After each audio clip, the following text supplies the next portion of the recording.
Hello friends, ఇక్కడే సమర్పించు weekend updates కి స్వాగతం. ఇక గత 4 వారాలుగా మార్కెట్ ఏదైతే అప్ ట్రెండ్ కొనసాగుతుందో ఈ వారం కూడా అదే ట్రెండ్ కొనసాగిందని చెప్పుకోవచ్చు. సో లాస్ట్ వీక్ మనం చూస్తే కనుక ఒక బిగ్ బుల్లిష్ క్యాండిల్ ఫార్మేషన్ జరిగింది. ఆ క్యాండిల్ సైజ్ కూడా చాలా బిగ్ గా చూసాం మనం. సో 24,008 నుంచి 24,857, ఆల్మోస్ట్ 800 పాయింట్స్ క్యాండిల్ ఫామ్ అయినాక ఈ వారం కొద్దిగా రిట్రేస్మెంట్ వస్తుందో అనుకున్నాం కానీ బట్ ఇన్సైడ్ బార్ ఫార్మేషన్ అనేది జరగటం చూసాం. ఒక హ్యామర్ కైండ్ ఆఫ్ ఫార్మేషన్ ఉంటుంది దీన్ని. సో ఈ వారం ఓపెనింగ్ చూస్తే 24,633 అండ్ లో చూస్తే 24,180 దాకా రావటం చూసాం. And almost near to the high దగ్గర క్లోజ్ అవటం చూసాం, which is 24,792. So last week హైతో కంపేర్ చేస్తే ఒక 100 పాయింట్స్ కిందనే క్లోజ్ అయినప్పటికీ ప్రాబ్లీ ఒక సిగ్నిఫికెన్స్ ఉంటుంది బార్ కి. అండ్ లాస్ట్ 4 వీక్స్ గా మనం చూస్తే కనుక ఒక higher highs formation or higher lows formation అనేది జరగటం చూస్తున్నాం. సో ఫస్ట్ లో 23,263 దగ్గర చూసాం మనం, 23,873 దగ్గర సెకండ్ లో, అండ్ థర్డ్ లో 24,008 అండ్ ఫోర్త్ లో 24,180. సో ఈ నేపథ్యంలో మార్కెట్స్ ఇంకొద్ది కన్సాలిడేషన్ అయ్యే ఛాన్సెస్ ఉంటుంది. అండ్ ఈ వారం వచ్చిన హ్యామర్ ఫార్మేషన్ బట్టి అర్థమైంది ఏంటంటే కనుక ఒక స్టేజ్ లో బేర్స్ చాలా చాలా స్ట్రాంగ్ గా ఉన్నప్పటికీ బుల్స్ వాళ్ళని తరిమేసి మార్కెట్ ని బుల్ కంట్రోల్లో తీసుకున్నట్టు మనకు కనపడుతుంది. సో వచ్చే వారం మార్కెట్ మనం చూస్తే కనుక ఒక హయ్యర్ హై ఫార్మేషన్ జరిగేటట్టే ఛాన్సెస్ కనిపిస్తుంది. ఓన్లీ థింగ్ ఏంటంటే స్వింగ్ హై ఏదైతే ఉందో 24,978 క్రాస్ అవ్వాలి. మేబీ అది క్రాస్ అయినాక చాలా ఫాస్ట్ గా 25,300, 25,400 దాకా వెళ్ళే ఛాన్సెస్ అయితే మనకు కనపడుతుంది. సో డౌన్ సైడ్ మనకు ఆల్రెడీ అర్థమైపోయింది. లాస్ట్ 2 వీక్స్ గా మనం చూస్తే కనుక అరౌండ్ 24,300 అనేది ఒక కీ సపోర్ట్ ఉంటుంది. ఒక 100 points or maybe 200 points aberration పక్కన పెట్టుకుంటే కనుక. సో ఈ నేపథ్యంలో బై డిప్ స్ట్రాటజీని అవలంబించాలి నెక్స్ట్ వీక్ కూడా. ఒకవేళ ఈ వారం లాంటి డిప్స్ వచ్చింది అంటే కనుక డెఫినెట్లీ ఒక గ్రేట్ సపోర్ట్ మనకి నిఫ్టీలో 24,3 దగ్గర ఉంది కాబట్టి బయింగ్ కి ఎక్కువ ప్రిఫరెన్స్ ఇవ్వటం అనేది ఇట్స్ ఎ గుడ్ ఐడియా అని మా ఉద్దేశం. సో ఐటీ ఈ వారం ఒక మంచి లీడ్ చేసిందని చెప్పొచ్చు ర్యాలీకి. So most of the IT names Wipro కానీ, ఇన్ఫోసిస్ కానీ, HCl tech, TCS, tech Mahindra అన్ని కూడా పాజిటివ్ గా ట్రేడ్ అవటం చూసాం. ఇక సెకండ్ బిగ్గెస్ట్ గెయినర్ సెక్టర్స్ లో మనం చూస్తే కనుక బ్యాంకింగ్ అండ్ ఫైనాన్షియల్స్ గా చెప్పుకోవచ్చు. So all these weeks under performance ఇచ్చిన బజాజ్ ట్విన్స్ రెండు కూడా ఒక మంచి అప్ మూవ్ రావటం చూసాం. అండ్ బిగ్గెస్ట్ గెయినర్ ఈ వారం మనం చూస్తే కనుక భారతీ ఎయిర్టెల్. సో 5.5% దాకా పెరగటం చూసాం. మేబీ ఇండెక్స్ హెవీ వెయిట్ ఉన్న స్టాక్ కూడా కాబట్టి. Other sectors like power and infra or cement stocks కూడా ఈ వారం పాజిటివ్ గా ట్రేడ్ అవటం చూసాం. అల్ట్రాటెక్ కానీ, పవర్ గ్రిడ్ కానీ ఇలాంటి స్టాక్స్ లో ఒక మంచి మూవ్ రావటం చూసాం. ఇక ప్రైవేట్ బ్యాంక్స్ కొన్ని they did well. So ICICI, HDFC కానీ, అండ్ కొన్ని ఫార్మా నేమ్స్ కొద్దిగా పాజిటివ్ గా ట్రేడ్ అవటం చూసాం సన్ ఫార్మా లాంటి స్టాక్స్ లో. ఇక బిగ్గెస్ట్ లూజర్ కన్జ్యూమర్ స్టేపుల్స్ అని చెప్పాలి. సో లాస్ట్ 3 వీక్స్ గా ఏదైతే ఒక మైనర్ సెల్ ఆఫ్ రావటం చూసాం, ఈ వారం ఇంటెన్సిఫై అయిందని చెప్పొచ్చు selling. So biggest losers, first biggest losers consumer staples నుంచే ఉన్నాయని చెప్పొచ్చు. డ్యూరబుల్స్ లో కానీ సో టాటా కన్జ్యూమర్ 4.5% క్రాక్ అయింది. హిందుస్థాన్ లివర్ 3%, దాని స్పిల్ ఓవర్ ఎఫెక్ట్ బ్రిటానియా వీటికి కూడా వీక్నెస్ తెచ్చిపెట్టింది. ఇక next big losers public sector enterprises అని చెప్పాలి. సో మార్కెట్ పెరుగుతున్నప్పుడు తక్కువ పెరిగి పడినప్పుడు ఎక్కువ పడుతున్న సెక్టర్ ఆర్ కొన్ని స్టాక్స్ అది మనం చెప్పుకోవాలి పబ్లిక్ సెక్టర్. సో ఎన్టీపీసీ లాంటి స్టాక్స్, ఓఎన్జీసీ లాంటి స్టాక్స్, ఈ స్టాక్స్ కొద్దిగా వీక్ గా ట్రేడ్ అవటం చూసాం. ఇక ఆటోమొబైల్ స్టాక్స్ లో స్వల్ప సెల్ ఆఫ్ రావటం చూసాం, టాటా మోటార్స్ లాంటివి, హీరో మోటార్స్ లాంటి స్టాక్స్ లో. ఇక life insurance stocks last 2-3 weeks గా ఏదైతే ఒక సెల్ ఆఫ్ కి గురవుతుందో ఈ వారం కూడా ఒక సెల్లింగ్ అనేది ఇన్సూరెన్స్ స్టాక్స్ లో మనం చూడటం జరిగింది. ఇక బ్యాంక్ నిఫ్టీ విషయానికి వస్తే కనుక ఒక హ్యూజ్ హ్యామర్ ఫార్మేషన్ ఇక్కడ కూడా మనకు ఫామ్ అవటం చేసాం. సో ఒక big upper channel breakout last week లో మనకు రావటం చేసాం. ఎప్పుడైతే ఇది 52,577 పైన ట్రేడ్ అయిందో సో డెఫినెట్లీ 53,888 ఏదైతే లాస్ట్ వీక్ హై ఉందో అదైతే రీచ్ కాలేదు కానీ బట్ డెఫినెట్ గా ఆల్ టైమ్ హై ఏదైతే ఉందో 54,467 వైపు వెళ్ళే ఛాన్సెస్ మనకు కనిపిస్తుంది. ఎందుకంటే ఈ వారం మనకు చూస్తే కనుక ఓపెనింగ్ 53,380 దగ్గర ఉన్నప్పటికీ 53,775 దాకా హై రావటం చూసాం. సో ఒక స్టేజ్ లో 52,264, ఇన్ఫాక్ట్ ఫ్రైడే రోజే అది లో అని చెప్పుకోవచ్చు. సో లోస్ నుంచి అగ్రెసివ్ గా ఆల్మోస్ట్ ఒక 1,500 పాయింట్స్ మనకి మార్కెట్ పెరగటం చూసాం. సో అంత స్ట్రాంగ్ సపోర్ట్ బుల్స్ ఇస్తున్నారు కాబట్టి వచ్చే వారమే మేబీ 54,467 ఆల్ టైమ్ హై ఏదైతే ఉందో అది క్రాస్ అయ్యే ఛాన్సెస్ ఉంది ఇన్ కేస్ ఒక చిన్న పాజిటివ్ న్యూస్ గ్లోబ్ నుంచి వస్తే కనుక. సో ఇక్కడ నుంచి we are just talking about 800 points. So definitely ఇంట్రాడేలోనే 1500 పాయింట్స్ కైండ్ ఆఫ్ మూవ్స్ వచ్చే బ్యాంక్ నిఫ్టీలో 800 points is not a big day. So bank నిఫ్టీలో లాంగ్ పొజిషన్స్ తీసుకోవడం ఇట్స్ ఎ గుడ్ ఐడియా ఈ స్టేజ్ లో కూడా.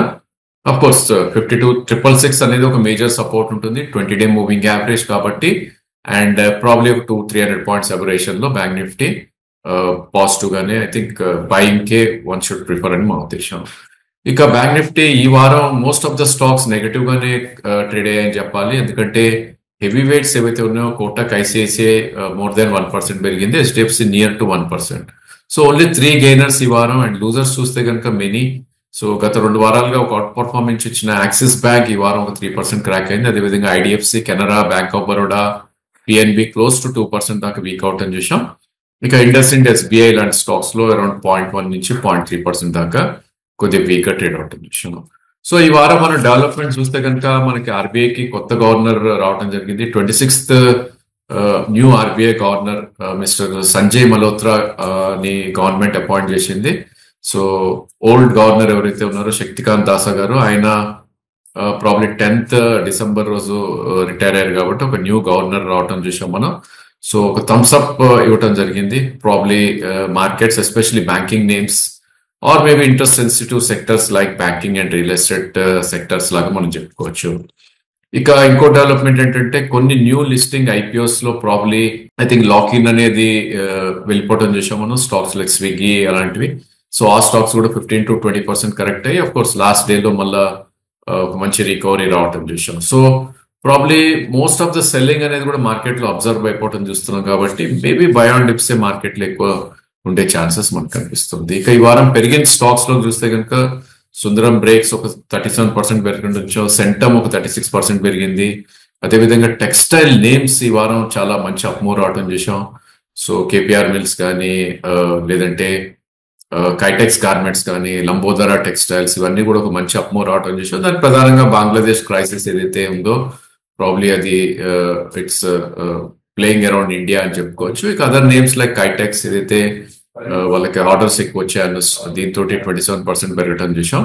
అండ్ కొన్ని నేమ్స్ లైక్ గ్రీవ్స్ కాటన్ ఎక్కడైతే విజయ్ కేడియా లాంటి బిగ్ ఇన్వెస్టర్స్ స్టేక్ తీసుకున్నారో ఆ స్టాక్ కూడా అబౌట్ 22% దాకా పెరగటం చూసాం. ఇక లూజర్స్ లోకి వెళ్ళి చూస్తే కనుక లాస్ట్ కపుల్ ఆఫ్ వీక్స్ గా ప్రాఫిట్ పెరిగిన స్టాక్స్ లోనే సెల్ ఆఫ్ రావటం చూసాం.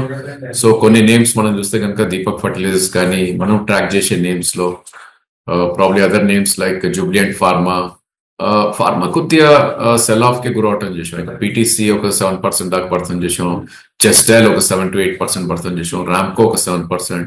ఇన్ఫాక్ట్ జీ లాస్ట్ కపుల్ ఆఫ్ వీక్స్ గా కొద్దిగా సైడ్ వేస్ లో ఉన్న స్టాక్ ఈ వారం ఒక 7% దాకా పడి 120 దగ్గర క్లోజ్ ఉంటుంది చూస్తున్నాం. ఇక ఎవ్రీ వీక్ లాగే మనం స్టాక్ సెలెక్షన్ ఒక 4 స్టాక్స్ కూడా డిస్కస్ చేస్తాం కాబట్టి ఈ వారం కూడా స్టాక్స్ తీసుకోవడం జరిగింది. సో మాకు హ్యాపీ అనిపించేది ఏంటి అంటే కనుక లాట్ ఆఫ్ ఇన్వెస్టర్స్ మన ఛానల్ చూసే ఇన్వెస్టర్స్ ఎవరైతే ఉన్నారో there all in front line stocks unless ఇంతకుముందు బేసికలీ పెన్నీ స్టాక్స్ కానీ మిడ్ క్యాప్స్ కానీ ఆర్ ప్రాబ్లీ స్టాక్స్ ఏవైతే అంత పర్ఫార్మ్ చేయవాలంటే స్టాక్స్ లో ఉన్న ఇన్వెస్టర్స్ ఈసారి ఐ థింక్ క్వశ్చన్స్ మనం చూస్తే కనుక they are into very very good stock అని చెప్పొచ్చు. సో ఫస్ట్ స్టాక్ మనం ఎన్టీపీసీ తీసుకోవడం జరిగింది. ఎన్టీపీసీ ఆఫ్ కోర్స్ ఇది అందరికి తెలిసిన నేమే, పిఎస్యు నేమ్ ఇది ఫస్ట్ థింగ్. సెకండ్ థింగ్ ఇది ఎఫ్ఎండో లో ఉన్న స్టాక్. థర్డ్ థింగ్ ప్రాబ్లీ నిఫ్టీలో కూడా ఉంది ఈ స్టాక్. సో అందుకోసం ఈ స్టాక్ ని మనం తీసుకోవడం జరిగింది. బట్ యాజ్ ఆఫ్ నో కొద్దిగా వీకర్ ట్రేడ్ అవుతుంది స్టాక్ ఇది. సో దీని జర్నీ మనం చూస్తే కనుక ప్రాబ్లీ 2023 జూలైలో 184 రూపీస్ ఉన్న స్టాక్ ఇది. 2024 సెప్టెంబర్కి వచ్చేసరికి అరౌండ్ 450 దగ్గర టాప్ అవుట్ అవటం చూసాం. సో సెప్టెంబర్ నుంచి లాస్ట్ 2-3 months గా ఒక కన్సాలిడేషన్ ఆర్ బేర్ ఫేస్ లో స్టాక్ ఉందని చెప్పొచ్చు. ఎందుకంటే ఇది ఇండెక్స్ మూవర్ కాబట్టి ప్రాబ్లీ స్టాక్ ని కొంచెం సెల్లింగ్ కే గురవుతుంది ఎవ్రీ పుల్ బ్యాక్స్ లో. సో ప్రాబ్లీ స్టాక్ మనకి లాస్ట్ కపుల్ ఆఫ్ వీక్స్ గా చూస్తే కనుక every week almost red bars రావటం చూసాం. 448 నుంచి ఆల్మోస్ట్ అబౌట్ 359 దాకా రావటం చూసాం. డే చార్ట్ లోకి వెళ్ళి చూస్తే బిలో 369 ఏదైతే 200-day మూవింగ్ యావరేజ్ ఉందో దాని కింద ట్రేడ్ అవుతుంది చూస్తున్నాం. సో ఈ నేపథ్యంలో మనకి జూలై ప్రైస్ లోకి వెళ్ళి చూస్తే కనుక 313 ఎప్పుడైతే ఎలక్షన్ రిజల్ట్స్ వచ్చిందో ఆ రిజల్ట్స్ రోజు లో చూస్తే 313 రూపీస్ ఉన్న స్టాక్ ప్రాబ్లీ అక్కడి నుంచి ఒక అప్ మూవ్ 448 వచ్చి again maybe double bottom formation కి ట్రై చేస్తున్న దాఖలాలు కనపడుతుంది మనకి. సో ఈ స్టేజ్ లో కొనడం it's not a good idea unless ఒక అట్లీస్ట్ 1-2 years వ్యూ ఉంటే తప్ప. షార్ట్ టర్మ్ ట్రేడర్స్ ఎవరైతే ఉంటారో డిప్స్ లో కొనే ప్రయత్నం చేయాలి, ఎందుకంటే దీనికి స్ట్రెంగ్త్ రావాలంటే అట్లీస్ట్ 370 పైన క్లోజ్ అవ్వాలి. సో ఈ నేపథ్యంలో ప్రాబ్లీ 370 పైన కొంటే ప్రాబ్లీ 400-420 దాకా అప్ సైడ్ వెళ్ళే ఛాన్స్ ఉంది. బట్ రిస్క్ టేకర్స్ ఎవరైతే ఉంటారో వాళ్ళు డెఫినెట్లీ దే షుడ్ బై అంటాను, ఎందుకంటే మన stop loss as of now 300 కింద. సో 350 నుంచి 313 వరకు one should try to accumulate ఈ స్టాక్ ని. అక్కడి నుంచి ప్రాబ్లీ ఒకవేళ మార్కెట్ రివర్స్ అయి పిఎస్ పర్ఫార్మెన్స్ మొదలైందంటే కనుక 400 వెళ్ళే ఛాన్స్ ఉంటుంది. సో 350 to 313 ఒకవేళ కొన్నారు అంటే కనుక యావరేజ్ 330 ఉంటుంది. And probably 300 rupees stop loss అంటే 10% డౌన్ సైడ్, 30 రూపీస్ రిస్క్. ఒకవేళ మార్కెట్ పెరిగితే ఐ థింక్ 415 దాకా కూడా వెళ్ళే ఛాన్స్ ఉంది కాబట్టి about 675-80 rupees reward. So 1:2.5 risk reward ఉంది కాబట్టి ఈ స్టాక్ ని అటెంప్ట్ చేసే ప్రయత్నం చేయొచ్చు. ఇక రెండో స్టాక్ మనం తీసుకుంది టైటాన్. సో మనందరికీ సుపరిచితమైన స్టాక్ ఇది, అండ్ ప్రాబ్లీ ఈ స్టాక్ కూడా నిఫ్టీలో ఉన్న స్టాక్ అండ్ ఎఫ్ఎండోలో కూడా ట్రేడ్ అవుతున్న స్టాక్. సో ఇనిషియల్లీ దీన్ని ట్రబుల్ స్టార్ట్ అయింది ఎక్కడ అంటే కనుక ల్యాబ్ గ్రోన్ డైమండ్స్ ఏవైతే మార్కెట్ లోకి వస్తున్నాయో ఆ స్పేస్ ఏదైతే ఉందో రియల్ డైమండ్స్ మార్కెట్ ని అది తీసేసుకుంది బిజినెస్ అని చెప్పుకోవచ్చు. సో జనవరిలో ఆల్మోస్ట్ 3,886 టాప్ అవుట్ అయిన స్టాక్ 3,055 దాకా లో రావటం చూసాం.